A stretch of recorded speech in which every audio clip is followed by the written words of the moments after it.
আসসালামু আলাইকুম। ম্যাথ করি প্রতিদিন, জয় করব বাধাহীন। সবাইকে স্বাগত জানাচ্ছি আজকের ক্লাসে। আজকে আমরা হায়ার ম্যাথের একটা চ্যাপ্টার সেট ও ফাংশন। তো ওই চ্যাপ্টারে একটা আমরা সিকিউ প্র্যাকটিস করব, যেখানে আমরা তিনটা কোয়েশ্চেন পাচ্ছি। কিন্তু এখানে তিনটা টাইপসের কোয়েশ্চেন পাচ্ছি, তিনটা টপিক কিন্তু আমাদের শিখা হবে, ঠিক আছে? তো আশা করব তোমরা যে আমার ক্লাসটা ভালোভাবে দেখে নিবা। তো তিন ধরনের প্রশ্ন কিভাবে সলভ করতে হয় সেটা কিন্তু তোমরা শিখে ফেলতে পারবে, ঠিক আছে? তো আমরা শুরু করছি। দেখো, আজকে আমাদের কোশ্চেনটা হচ্ছে দিনাজপুর বোর্ড তোমার 2020 সালের একটা কোশ্চেন, অনেক ইম্পর্টেন্ট কোশ্চেন। আমি অনেকগুলো প্রশ্ন থেকে বাছাই করে এই প্রশ্নটা নিচ্ছি। দেখো, খেয়াল করি। প্রথম কোশ্চেনটা আমি নিচ্ছি। দেখো, প্রথম কোশ্চেনটা একটা ফাংশন আমাকে দেওয়া আছে, জি অফ এক্স একটা, কিন্তু আমার ফাংশনই। দেখো, একটা ফাংশন আমার দেওয়া আছে, তো ডোমেইন নির্ণয় করতে বলা হচ্ছে। কমন একটা প্রশ্ন, ডোমেইন, ঠিক আছে? তো ক নাম্বারে 2 নাম্বারের যে কোশ্চেন হয় ডোমেইন, একটা ফাংশনের ডোমেইন, এটা প্রায় সময় কিন্তু পরীক্ষায় কমন পাবে, ঠিক আছে? তো এটা বিভিন্ন ধরনের ফাংশন, ডোমেইনটা বিভিন্নভাবে বের করতে হয়। যেমন এটা কিন্তু একটা বিশেষ ধরনের ফাংশন। এখানে দেখো, এই ফাংশনটাতে যে একটা ভগ্নাংশ লব এবং হর, হরে কিন্তু তোমার কি দেওয়া আছে? বর্গমূল দেওয়া আছে, ঠিক আছে? একটা ভগ্নাংশ থাকবে, ভগ্নাংশের ক্ষেত্রে যদি হরে যদি তোমার কি থাকে? বর্গমূল থাকে। হরে যদি বর্গমূল থাকে তখন হচ্ছে তোমার, তাহলে আমি এভাবেই লিখছি। দেখো, সেটা হচ্ছে এরকম। দেখো যে তাহলে এত ফাংশনের ডোমেইনের জন্য,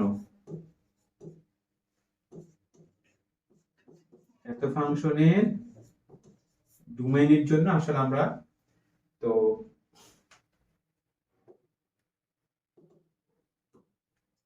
আচ্ছা, তাহলে 1 মাইনাস টোয়াইস এক্স, খেয়াল করি এই যে রুটের ভিতরে, স্কোয়ার রুটের ভিতরে যে রাশিটা থাকবে, যেমন এখানে কত, এখানে কি দেওয়া আছে? এই যে 1, এখানে কি দেওয়া আছে? এই যে দেখো, 1 মাইনাস টোয়াইস এক্স। তাহলে এই রাশিটা আমাকে নিতে হবে আসলে। এখানে দেখো, তো গ্রেটার দেন জিরো, মানে জিরো থেকে বড়। আমি আবার বলছি। আচ্ছা, ফর এক্সাম্পল আমি ধরে নিচ্ছি ফাংশনটা এইভাবে আছে, ধরে নিচ্ছি আমি। দেখো, আমার ফাংশনটা যদি এইভাবে থাকতো, জি অফ এক্স, দেখো square root 1 minus twice X. দেখো, একটার মধ্যে আমার দুইটা শিখা হয়ে যাচ্ছে।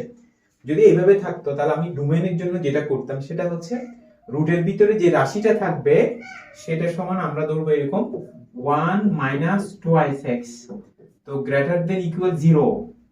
খেয়াল করো পার্থক্যটা, খেয়াল করো। যদি আমার বর্গমূলটা যদি তোমার হরে থাকে, ঠিক আছে, তখন আসবে স্রেফ কি আসবে? গ্রেটার দেন জিরো, জিরো থেকে বড়, ঠিক আছে? কারণ হচ্ছে এখানে এখানে একটা বিষয় আছে, সেটা হচ্ছে আমরা জানি হরে যখন জিরো হয়, সামথিং বাই জিরো অসংজ্ঞায়িত চলে আসবে, সেই জন্য জিরো হতে পারবে না, জিরো থেকে বড়, ঠিক আছে? অর্থাৎ আমরা আরো জানি তোমার বর্গমূলের ভিতরে যদি তোমার ঋণাত্মক সংখ্যা চলে আসে, তখন সেটা কি হয়ে যায়? অবাস্তব সংখ্যা হয়ে যায়, ঠিক না? বাট জিরো পর্যন্ত হতে পারে, এই যেমন এখানে দেখো, জিরো পর্যন্ত হতে পারে, জিরো বা তার থেকে বড়, ঠিক আছে? তাহলে আমরা বর্গমূল যুক্ত ফাংশনের ক্ষেত্রে দুইটা টাইপ পাচ্ছি। একটাতে হচ্ছে আমাকে স্রেফ গ্রেটার দেন ধরতে হবে, জিরো থেকে বড়, আর একটাতে হচ্ছে জিরো এর সমান বা জিরো থেকে বড়। বুঝছো কিনা? যাবো, যদি ভগ্নাংশে থাকে, হরে থাকে, তখন এইভাবে ধরতে হবে। যদি ভগ্নাংশ ছাড়া থাকে, তখন আমাকে এইভাবে নিতে হবে। ক্লিয়ার? আচ্ছা, তাহলে এখন আমি যেটা করব সেটা হচ্ছে এখানে, আচ্ছা এটা তো আমার লাগছে না, এটা তাহলে আমি এটাই দিয়ে করে রেখে দিই। আচ্ছা, তাহলে আসো ফাংশনের ডোমেইনের জন্য আমরা যেটা পাচ্ছি, তাহলে এখানে পাবো। দেখো, খেয়াল করো, ভাগ, তো 1 is less than twice x, তারপর আমরা পাচ্ছি, তো 2 দিয়ে ভাগ করলে কি হয়? এই যে less than x, এখন আমরা পাবো এখানে less than x, ঠিক আছে? ক্লিয়ার? তো এই যে দেখো, তো এটাকে আমি সাজিয়ে লিখবো x is less than half। তাহলে আমি এখানে ডোমেইনটা কি পাচ্ছি? দেখো, ডোম অফ এক্স। তাহলে ডোমেইনটা আমি কি পাচ্ছি, ডোমেইনটা হচ্ছে, কারণ ডোমেইন হচ্ছে একটা সেট, এক্স এর মান হাফ থেকে ছোট, লেস দেন হাফ, তো সেট সাধারণত কি সেকেন্ড ব্র্যাকেট দিয়ে লিখতে হবে। তো আমি লিখবে এখানে দেখো সেকেন্ড ব্র্যাকেট, তো শর্টকাট আমরা এভাবে লিখতে পারি x বিলংস টু r, ঠিক আছে। অর্থাৎ এখানে x এলিমেন্টটা তোমার বাস্তব সংখ্যা থেকেই নিতে হবে, x এলিমেন্টটা, x এর উপাদানগুলো বাস্তব সংখ্যা থেকে সাজডেড, যেন যে x এর কন্ডিশনটা হচ্ছে x is less than half, ঠিক আছে। এই যে এটাই হচ্ছে আমার ডোমেইন, হচ্ছে এটা, কেমন। তো এইভাবে আমরা কিন্তু এখানে দুই ধরনের, আজকে আমরা ডোমেইনের ক্ষেত্রে যদি বর্গমূল থাকে ফাংশনের, সেক্ষেত্রে দুইটা জিনিস হতে পারে, হয় 0 থেকে বড়, নাহলে 0 থেকে বড়, অথবা 0 এর সমান। এই দুইটা টাইপের কিন্তু আমরা ফাংশন পেয়ে থাকবো, ঠিক আছে। আশা করি বুঝছি এটা। তারপরেরটাতে যাচ্ছি আমরা, খেয়াল করো খ নাম্বারটা দেখো। এই যে ফাংশনটা আমার দেওয়া আছে f অফ y, তাহলে সাধারণত ফাংশনটা দেখি আমরা অন্যান্য প্রশ্নে ফাংশন কিন্তু x দিয়ে দেওয়া থাকে, এখানে তোমার চলরাশিটা y দেওয়া আছে, দেখো y, f অফ y, ঠিক আছে। আমার ফাংশনটা দেখো, এই যে 8 মাইনাস 3y, 8 মাইনাস 3y, ঠিক আছে, 8 মাইনাস 3y, এই যে দেখো, এই যে ফাংশনটা আমাকে দেওয়া আছে। তাহলে আমি কোশ্চেনটা একটু বুঝিয়ে দিচ্ছি, দেখো এই যে ফাংশনটা দেওয়া আছে, এটা তার বিপরীত ফাংশন, ঠিক আছে, বিপরীত ফাংশন বের করতে হবে। ফাংশনটা এক এক কিনা সেটা আমাকে যাচাই করতে হবে, ফাংশনটা এক এক কিনা। তাহলে নরমালি এই ফাংশনটা এক এক কিনা সেটা বলে না, ফার্স্টে তার বিপরীত ফাংশনটা আমাকে বের করতে হবে। বিপরীত ফাংশনটা বের করে তারপর সেটা এক এক কিনা সেটা আমাকে নির্ধারণ করতে হবে। তো এখানে একটা ব্যাপার আছে, দেখো যেহেতু বর্গমূল, ঠিক আছে, বর্গমূল যেহেতু ফাংশন, তার ওই ফাংশনটা বল তার বিপরীত ফাংশন, তাহলে আমাকে যেটা করতে হবে, আমাকে আগে এই ফাংশনের ডোমেইন রেঞ্জ বের করে নিতে হবে, ডোমেইন এবং রেঞ্জটা বের করে নিতে হবে। তাহলে দেখো আমি সেটাই করি এখানে। আচ্ছা আচ্ছা, ফার্স্টে আমি এখানে একটা কাজ করি, এখানে দেখো সেটা হচ্ছে আমি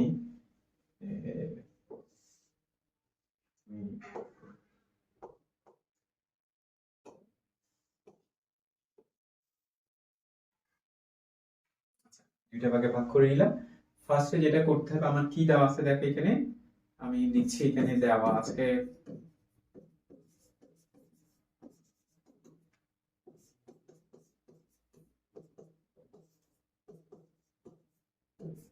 এই যে দেখো, ফার্স্টে ডোমেইন রেঞ্জটা আমি বের করি, দেখো তো ডুমটা দেখো এখানে,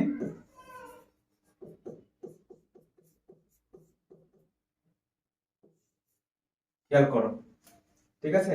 তো ডোমেইনটা একটা সেট, তো আমি একটু আগে বলছিলাম ডোমেইনের ক্ষেত্রে তোমার রুট যদি থাকে, স্কয়ার রুট যখন থাকবে, যদি সেটা ভগ্নাংশ আকারে না থাকে, তখন মূল জিনিসটা এইভাবেই বের করতে হয়। দেখো 8 minus 3y greater than or equal 0, তো দেন আমরা এখানে কি পাচ্ছি 3y, তারপর আমি এখানে 3 দ্বারা ভাগ করলে কি পাচ্ছি y, তার মানে পাচ্ছি y is less than or equal 8/3 পাচ্ছি। কিন্তু এটাই আমি এখানে লিখবো ডাইরেক্টলি, দেখো তো আমার এখানে খেয়াল করো, এখানে চলরাশি হচ্ছে আমার y, ঠিক আছে। তাহলে আমি লিখবো y belongs to r such that, তাহলে y less than or equal 8/3, ঠিক আছে। তোমরা এটা এই যে রাফ করে এখানে ডাইরেক্টলি বসাই দিতে পারবা, এটা কোনো সমস্যা না। আচ্ছা, এটা গেল। এরপর রেঞ্জটা দেখো, রেঞ্জ হচ্ছে ফাংশনের মানটা মোটামুটি তুমি খেয়াল করবা, এই যে বর্গমূল ফাংশন থেকে তুমি বলো এই যে ডোমেইন আছে না y এর, এখান থেকে তুমি যে কোনো মান এখানে বসাও, যে কোনো মান বসাও, তুমি মিনিমাম ভ্যালু পাবা 0, কারণ একটা বর্গমূল ফাংশন থেকে কখনো তুমি নেগেটিভ মান পাবা না, মিনিমাম 0 পাবা বা তার চেয়ে বেশি পাবা, অসীম পর্যন্ত পাবা। তাহলে 0 থেকে কি হবে, মানে অঋণাত্মক, 0 থেকে ইনফিনিটি পর্যন্ত পাবা। তো সেটাকে আমরা কিন্তু এভাবে লিখতে পারি, দেখো রেঞ্জটা হচ্ছে 0 এর সমান বা 0 থেকে বড় ইনফিনিটি পর্যন্ত, এভাবে লিখতে পারি। আমরা সেকেন্ড ব্র্যাকেট দিয়ে লিখতে পারি, অথবা এই যে ব্যবধি আকারে লিখতে পারি। দেখো 0 এর সমান, আরেকটা জিনিস তোমরা মনে রাখবে, সেটা হচ্ছে ইনফিনিটির সাথে সব সময় ফার্স্ট ব্র্যাকেট ব্যবহার করতে হবে। ইনফিনিটির সাথে সবসময় ফার্স্ট ব্র্যাকেট কিন্তু ব্যবহার করতে হয়, ঠিক আছে? আচ্ছা, এই যে ডোমেইন রেঞ্জ আমার কিন্তু আমার কাজে লাগবে সেজন্য। তাহলে আসো এখন যেটা করব, আমার কাজ কিন্তু অনেক। ফার্স্টে আমাকে বিপরীত ফাংশনটা বের করে নিতে হবে এটা। তাহলে আসো ধরি যে এই যে ফাংশনটাকে আমি z ধরে নিচ্ছি, তো 8 - 3y, খেয়াল করো 8 - 3y। তারপরে দেখি এখানে আসো, আচ্ছা আমি তাহলে বর্গ করে দিচ্ছি, z square equal to 8 - 3y, or তো 3y equals to 8 - z square, or y equal to 8 - z square divided by 3 পাচ্ছি। দেখো এই যে পাইছি আমরা। আচ্ছা, তো বিপরীত ফাংশনটা বের করে নিই আমরা। দেখো তো খেয়াল করো, একটা জিনিস খেয়াল করবা, সেটা হচ্ছে তোমার এটা ফার্স্টে কিন্তু দেখো z কিন্তু y এর ফাংশন ছিল, এখন হয়ে গেল y z এর ফাংশন, y z এর ফাংশন। তাহলে আমি জিনিসটাকে এইভাবে লিখতে পারি, দেখো খেয়াল করো, আমার ফাংশনটা ছিল কত, f of y। তো আমি z সমান f of y ধরে নিছিলাম, ঠিক না? তো আমি তাহলে উভয় পক্ষে আমি f ইনভার্স নিচ্ছি। দেখো f ইনভার্স অফ y, আমি উভয় পক্ষে f ইনভার্স নিচ্ছি। দেখো তাহলে f এর সাথে f ইনভার্স বিপরীত রাশি থাকবে না y, তাহলে y সমান f ইনভার্স অফ z। তাহলে সুতরাং y সমান হচ্ছে f inverse of z, 8 - z square divided by 3, ঠিক আছে? আচ্ছা, এখন আমি আমার খেয়াল করো, আমার মেইন ফাংশনটা কিন্তু y এর ফাংশন ছিল, ঠিক আছে? আমরা বিপরীত ফাংশন যেটা বের করি সেটা হচ্ছে শেষে গিয়ে আমরা আবার আমার মূল ফাংশনটা যদি x এর থাকে সেখানে আমরা x বসিয়ে দিব, মূল ফাংশনটা কিন্তু y এর ফাংশন, তাহলে সেটা আমরা y বসিয়ে দিচ্ছি। দেখো তাহলে f inverse of y 8 - y square divided by 3, 8 - y square divided by 3, ঠিক আছে? আচ্ছা, এখন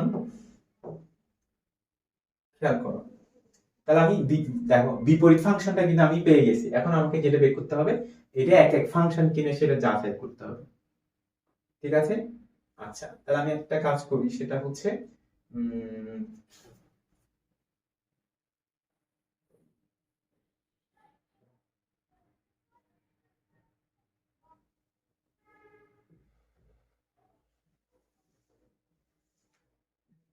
বিপরীত ফাংশনটা আমি পেয়েছি, খেয়াল করো।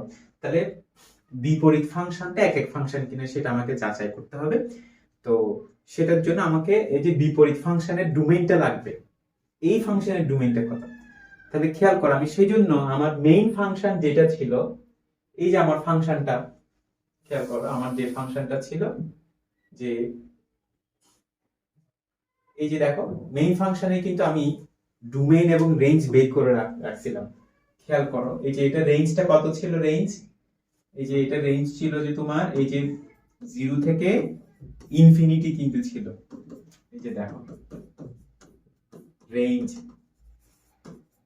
এটাই কিন্তু আমার ছিল 0 থেকে ইনফিনিটি। তাহলে দেখো বিপরীত ফাংশনের ডোমেইন, বিপরীত ফাংশনের ডোমেইন মেইন ফাংশনের কি হয়, রেঞ্জের সমান হয়। তাহলে এটাই কিন্তু আসলে, এটাই কিন্তু আমরা লিখবো, দেখো f ইনভার্স অফ y এত এর ডোমেইন, ঠিক আছে? f ইনভার্স অফ y এর ডোমেইন হচ্ছে এটা। এখন জিনিসটা খেয়াল করো, এখানে কিন্তু আসলে ধনাত্মক অঋণাত্মক মান বোঝাচ্ছে, ধনাত্মক মান বোঝাচ্ছে কিন্তু, খেয়াল করে। তাহলে ফার্স্টে এখন তাহলে আমরা যেটা করব, এক এক ফাংশন যাচাই করার জন্য আমাকে কি করতে হবে, এই যে ডোমেইন থেকে যে কোনো দুইটা এলিমেন্ট আমাকে নিতে হবে। তাহলে আসো ধরি, আমি ধরে নিচ্ছি, দেখো খেয়াল করো, এ বি দুইটা এলিমেন্ট নিচ্ছি। কোথা থেকে নিচ্ছি দেখো, আমি ডুম অফ এই যে এফ ইনভার্স অফ, এই যে মানে এইখান থেকে নিচ্ছি। তার মানে বোঝা যাচ্ছে এ বি কিন্তু ধনাত্মক, এটা কিন্তু পরে আমার কাজ দিবে, ঠিক আছে। তাহলে আসো এখন দেখো এফ ইনভার্স অফ ওয়াই ফাংশনটি এক এক ফাংশন হবে যদিও কেবল যদি, দেখো এক এক ফাংশন হবে, দেখো এক এক ফাংশন হবে যদিও কেবল যদি, দেখো যদিও কেবল যদি F inverse of A equal F inverse of B, এত হলে আমার কি হবে, এ ইকুয়ালস বি হয়। খেয়াল করো, অর্থাৎ আমি এফ ইনভার্স অফ এই ফাংশনের ডোমেইন, এই যে ডোমেইনটা দেখো, এই যে ডোমেইন থেকে যে কোনো দুইটা এলিমেন্ট নিলাম এ বি, তারপরে এক এক ফাংশনের শর্তটা হচ্ছে তোমার এই যে F of A F of B function দুইটার মান সমান ধরে নিব। যদি এ বি সমান হয়, তখন তুমি ফাংশনটাকে আসলে এক এক ফাংশন বলতে পারবা, ঠিক আছে। ফাংশনটাকে তোমরা এক এক ফাংশন বলতে পারবা। আচ্ছা, এখন যেটা করতে হবে সেটা হচ্ছে তোমার খেয়াল করো,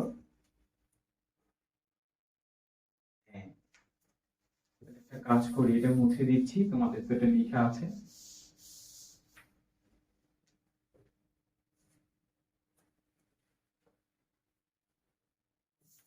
খেয়াল করো তাহলে, সুতরাং F inverse of A equal to F inverse of B. আচ্ছা, তো F inverse of A or, তাহলে আমাকে আমার বিপরীত ফাংশনটা কত ছিল, এফ ইনভার্স অফ ওয়াই, সমান ছিল আমার খেয়াল করো 8, আমার বিপরীত ফাংশনটা ছিল যে, বিপরীত ফাংশনটা তো আমি মুছে দিলাম, বিপরীত ফাংশনটা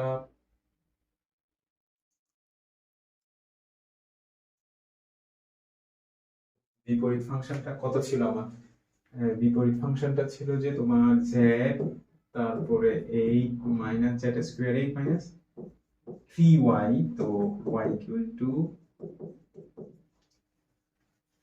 8 minus y square divided by 3, ঠিক আছে।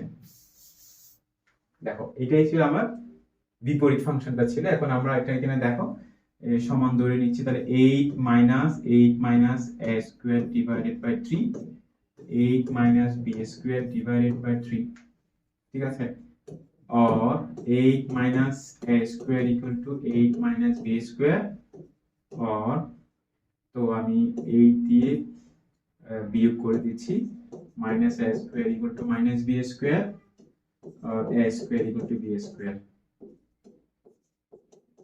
এই যে দেখো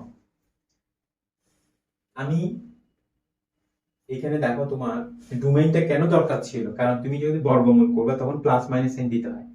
বাট এ বি এর পরিচয়টা কি ছিল, ডোম এফ ইনভার্স অফ ওয়াই, তো এফ ইনভার্স এর অফ ওয়াই ডোমেইনটা কি ছিল, এতে 0 থেকে ইনফিনিটি মানে ধনাত্মক মান, ঋণাত্মক ছাড়া, সেই জন্য তুমি এখানে মাইনাস সাইন দিতে পারবে না।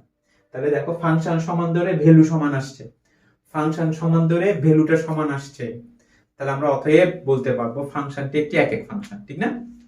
তাহলে আমি বলতে পারবো অতএব f ইনভার্স অফ y একটি একক ফাংশন, ঠিক আছে। মোস্ট ইম্পর্টেন্ট, কিন্তু এটা একটু ব্যতিক্রম আছে, নর্মালি এক এক ফাংশন তো এটাই, বাট এই যে দেখো যেখানে মেইন ফাংশনটার রেঞ্জ বের করলাম সেটা বিপরীত ফাংশনের ডোমেইনের সমান হয়, উল্টাটা, ঠিক না? তো তোমরা আশা করি একটু ধৈর্য ধরে দেখলে আশা করি এটা বুঝবা। তো আমরা পরবর্তী যাচ্ছি, আমরা দেখো। আচ্ছা, 3 নাম্বারটা দেখি আমরা এখানে, ঠিক আছে? এই যে এস অন্যটা খেয়াল করো, এই যে এস অন্যটি লেখচিত্র অঙ্কন করো এবং অন্যটি ফাংশন কিনা তা লেখচিত্র হতে নির্ধারণ করো। কমন একটা প্রশ্ন, কিন্তু কমন একটা প্রশ্ন। ওকে, আচ্ছা, তাহলে আসো এখানে আমরা ফার্স্টে যেটা পাচ্ছি, এই যে সমীকরণটা, আমি পাচ্ছি, দেখো X square plus Y square minus 36, পাশে শর্ত দেওয়া আছে y is greater than or equal 0 or x square plus y square equal to 36.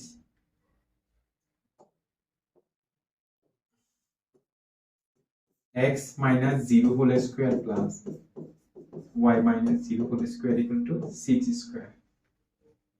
এখানে কিন্তু আসলে এটা একটা বৃত্তের সমীকরণ, কিন্তু এটা একটা বৃত্তের সমীকরণটা, তাহলে আমরা লিখবো যা একটি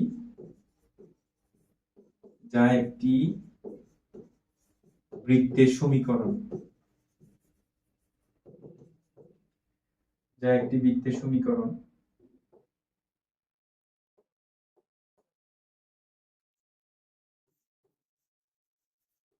যেখানে আমার কেন্দ্রটা হচ্ছে 0 0 এবং ব্যাসার্ধ হচ্ছে 6 একক, খেয়াল করো, আমরা জানি যেটা বিষয় সেটা তোমরা বৃত্তের, আমি জিনিসটা লিখে দিচ্ছি, বৃত্তের আদর্শ সমীকরণ, এটা বৃত্তের আদর্শ সমীকরণ। আমরা বৃত্ত সম্পর্কে ডিটেইলস আমরা ইন্টারে গেলে ভালোভাবে পড়তে পারবো। দেখো x minus a whole square y minus b whole square equal to হচ্ছে r স্কয়ার, ঠিক আছে? যেখানে তোমার কেন্দ্রটা কি হবে, বৃত্তের কেন্দ্র থাকবে না, এই যে ab, আর ব্যাসার্ধ কত হবে, যে r একক, ব্যাসার্ধ হবে তোমার r একক, কিন্তু ঠিক আছে?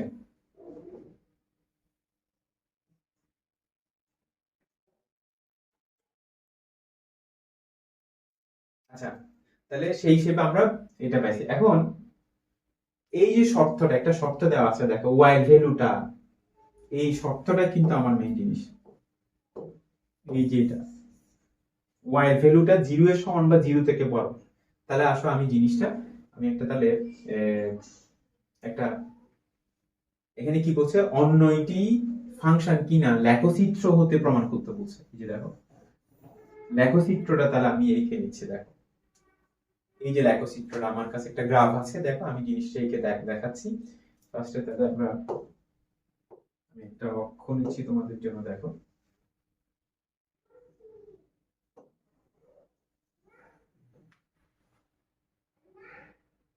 একটা অক্ষ নিলাম, তারপরে হচ্ছে এখানে একটা নিলাম,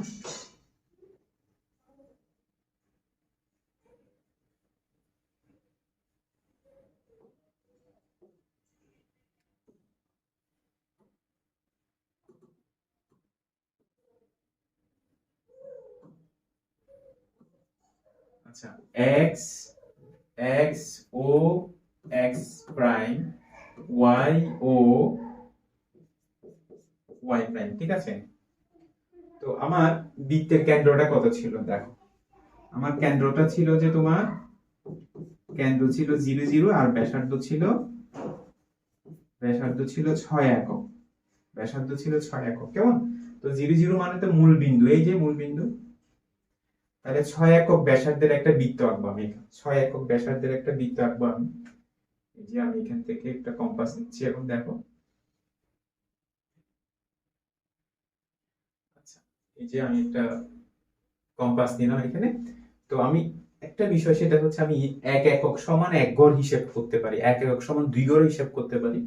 তো আমি এখানে এক এক সমান 1 ঘর নিচ্ছি। দেখো এক এক সমান আচ্ছা 2 ঘর হিসেব করি। এক এক সমান যদি 2 ঘর হয় তাহলে 6 এক সমান 12, মানে 12 ঘর নিতে হবে। তাহলে আসলে দেখি এখানে এই যে 5, তারপরে এখানে 5, এইখানে 10, এই যে এখানে 12। তাহলে কম্পাস নিবা, এই যে কম্পাস নিবা। আমি তাহলে খেয়াল করো,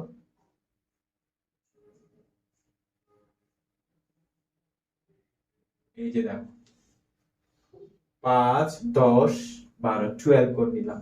ঠিক আছে, তাহলে 12 করে নিয়ে আমি একটা এই যে একটা বৃত্ত এঁকে ফেলতেছি। দেখো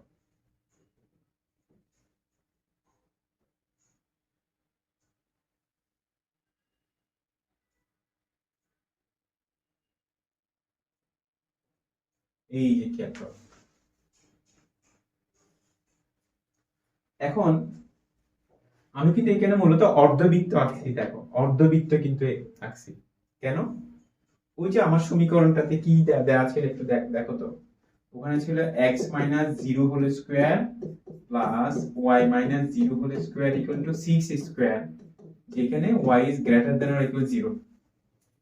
ঠিক আছে, y ভ্যালুটা খেয়াল করো, এই যে y অক্ষ, y এর ভ্যালুটা 0, এই যে এখানে y ভ্যালু 0, 0 এর সমান বা 0 থেকে বড়। কারণ তুমি যখন বৃত্তে এইদিকে আঁকবা তখন দেখো এই যে y এর ভ্যালুটা কি হয়ে যাবে, ঋণাত্মক হয়ে যাবে। তাহলে সেটা যদি কখনো এরকম শর্ত থাকে তাহলে বুঝতে হবে এটা আসলে x অক্ষের উপরের অংশে, মানে অর্ধবৃত্তের সমীকরণ বোঝাচ্ছে, এটা অর্ধবৃত্ত। ঠিক আছে, এখন এই যে লেখচিত্রটা ফাংশন কিনা সেটার জন্য কি করতে হবে আমাকে, এই যে y অক্ষ আছে না, y অক্ষের সমান্তরাল একটা আমাকে রেখা আঁকতে হবে। তাহলে সেটাই করবো আমি। দেখো y অক্ষের একটা সমান্তরাল রেখা আমি এঁকে নিচ্ছি এখানে। y অক্ষের সমান্তরাল একটা রেখা আমি আঁকবো এখন। আচ্ছা, এই যে দেখো, এই যে আমি দেখো y অক্ষের সমান্তরাল একটা রেখা আমি এঁকে নিলাম।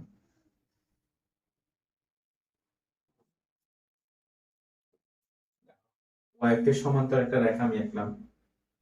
তো তো এই যে y অক্ষের সমান্তরাল রেখা, এই যে লেখচিত্রটাকে কয়টা বিন্দুতে সেট করছে? একটা বিন্দুতে কিন্তু সেট করছে। দেখো এই জায়গায় একটা বিন্দুতে কিন্তু এখানে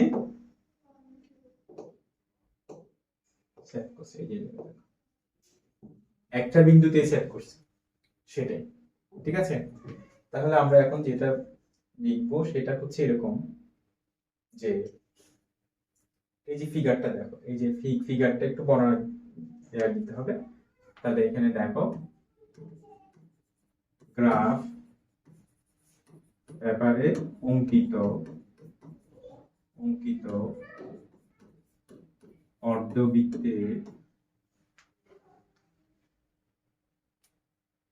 অর্ধবৃত্তের উপর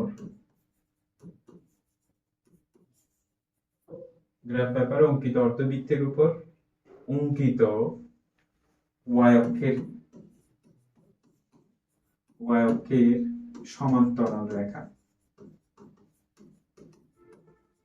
y অক্ষের সমান্তরাল রেখা, যেহেতু লেখটিকে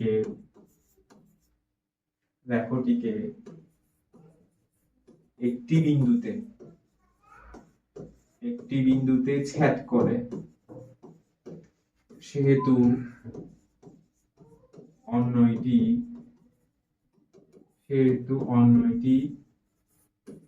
একটি ফাংশন,